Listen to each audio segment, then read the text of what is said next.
গত কিছুদিন আগে আপনার একটা ভিডিও দেখলাম, যেখানে প্রায় 8 থেকে 10টা বাইক আপনার এই মাওয়ার রাস্তায় একসঙ্গে অ্যাক্সিডেন্ট করছে। ভিডিওটা দেখে আসলে অবাক হয়েছি যে এত সুন্দর একটা রাস্তা তারা এই রাস্তার পরিবেশটা এত বাজেভাবে নষ্ট করতেছে। আসলে এটা দুঃখজনক, কারণ আপনার এই যে আমি চালাচ্ছি 80, এখানে কিন্তু সর্বোচ্চ গতিসীমা 80, তো 80-র মধ্যে গাড়ি রেখে চালাচ্ছে আলহামদুলিল্লাহ, রাস্তার সৌন্দর্য উপভোগ করতে করতে যাচ্ছি।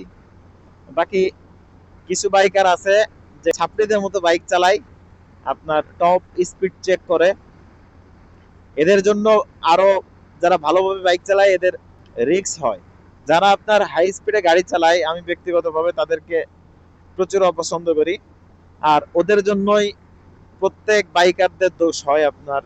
আমি তো মাঝে মাঝে ভাবি যে এই সমস্ত বাজে বাইকারদের জন্য না জানি কবে আপনার এই মাওয়া হাইওয়ে এক্সপ্রেস এটা আমাদের জন্য নিয়ামত, এই নিয়ামতটা কবে বন্ধ হয়ে যায়। তবে কিছু বাইকারদের জন্য যদি কখনো বন্ধের সিদ্ধান্ত নেয় সরকার, এটা কিন্তু ভুল হবে। আমার কাছে কথা হচ্ছে যে যারাই হাই স্পিড করে এরা কিন্তু সাধারণত আপনার ইউটিউব বা টিকটকে ভিডিও আপলোড করে। ফেসবুক, টিকটক সহ এই সমস্ত সামাজিক প্ল্যাটফর্মে যারা হাই স্পিডে বাইক চালানোর ভিডিও আপলোড করবে, এদেরকে যদি বাছাই করে আপনার টার্গেট করে ধরা হয়, আইনের আওতায় আনা যায়, সেক্ষেত্রে আমার মনে হয় যে এটা অনেকটাই কমে আসবে। এই জন্য আমি নিজেও হাই স্পিডিং একদমই পছন্দ করি না, পাশাপাশি যারা হাই স্পিডিং করে তাদেরকেও পছন্দ করি না। আপনারা যারা ভিউয়ার্স আছেন দেখতেছেন, আপনাদের অবশ্যই আপনাদের জন্য পরামর্শ থাকবে, আপনারা কখনো হাই স্পিডিং করবেন না। কারণ এটা আসলে অনেক আপনার লাইফের, যারা হাই স্পিডিং করে এরা কিন্তু দেখবেন, কয়েকটা ভিডিওতে দেখলাম আপনার অ্যাক্সিডেন্ট হওয়ার পরে আল্লাহর নাম নিচ্ছে, ঠিক আছে, তারপরে আরো কত আফসোস করতেছে।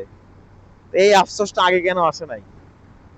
মাথায় কি ধরে না যে আমি অ্যাক্সিডেন্ট করার পরে আমার অবস্থা কি হবে?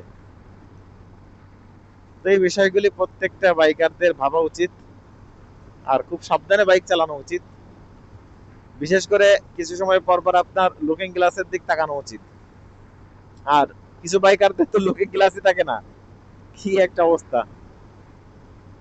এই সমস্ত বাইকারদের জন্য আপনার পুলিশ ভাইয়েরা যারা কেস দেয় এদেরকে অসংখ্য ধন্যবাদ। এদেরকে বেশি বেশি কেস দেওয়া উচিত।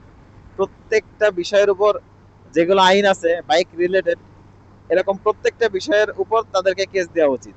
মোটামুটি 25-30 হাজার ধরাই দেওয়া উচিত, তাহলে এরা সোজা হয়ে যাবে সবগুলা। মনের মধ্যে আক্ষেপ ছিল, সেই আক্ষেপগুলো আপনাদের সামনে প্রকাশ করলাম আর কি। বাকি হাই স্পিডিং কেউ কখনোই করবেন না, আর কাউকে উৎসাহ দিবেন না। আল্লাহ তাআলা আমাদের সবাইকে সঠিকটা বোঝার তৌফিক দান করুন।